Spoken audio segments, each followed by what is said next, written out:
share ko lang kung paano gamitin yung keyframe animation dito sa Filmora Mobile. Una, click nyo lang to yung new project. Agad tayo dito ng video. Click import. And then, click nyo lang to guys yung video. Lalagay tayo dito ng keyframe.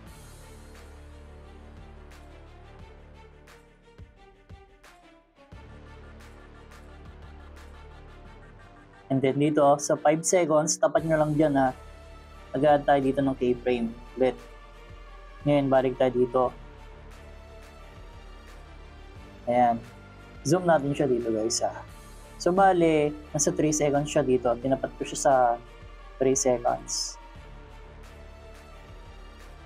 Ang gagawin natin dito, zoom in, zoom out. Gamit yung keyframe animation. So play natin.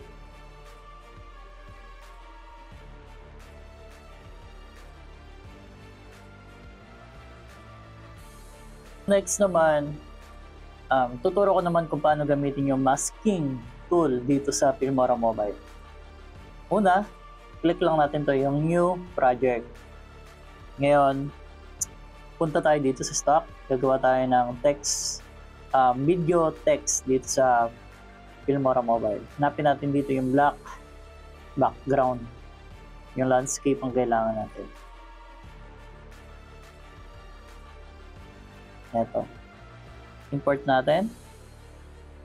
Next, mag-add tayo ng text.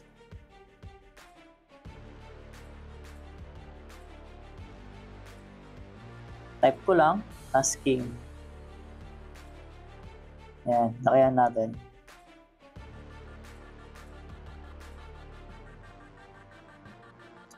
Then dito guys, sa duration, gawin natin 7 seconds.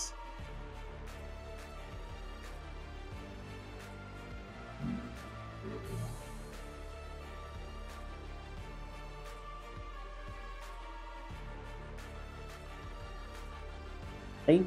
And then next, export. Dito guys, piliin nyo yung 1080p and then yung frames per second, 30. Export natin to ngayon.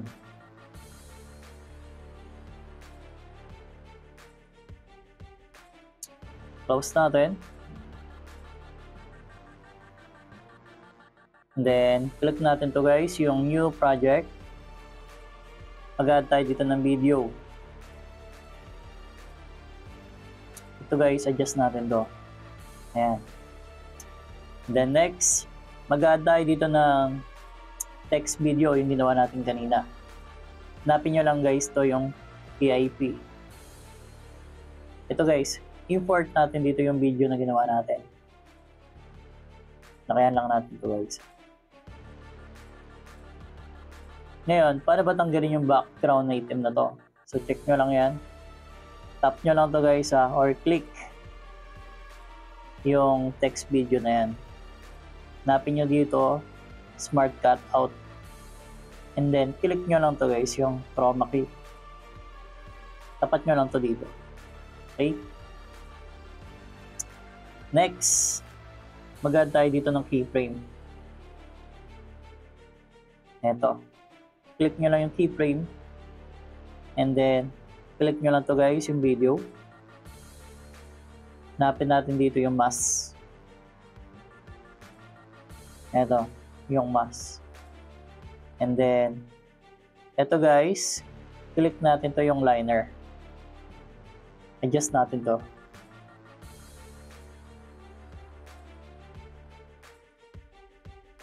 Ayan. And then, ito yung may sasakyan guys, adjust natin Ayan, for example, ganyan. Then, ito guys, tapat nyo lang dito.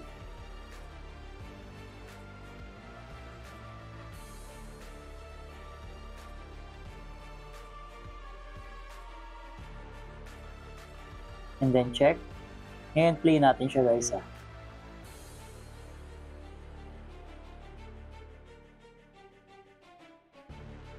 Okay, so goods na tayo sa masking.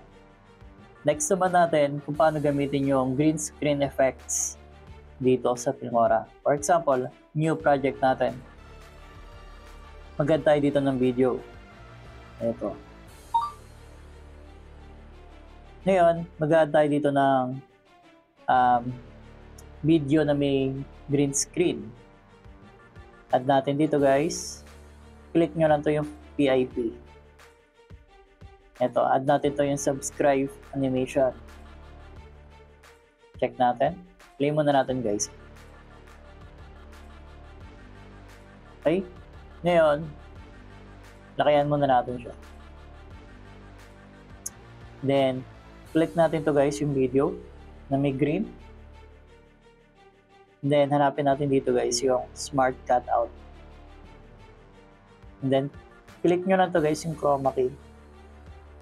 And then, baba nyo lang to guys yung circle na may green. Check natin. Ngayon, play natin.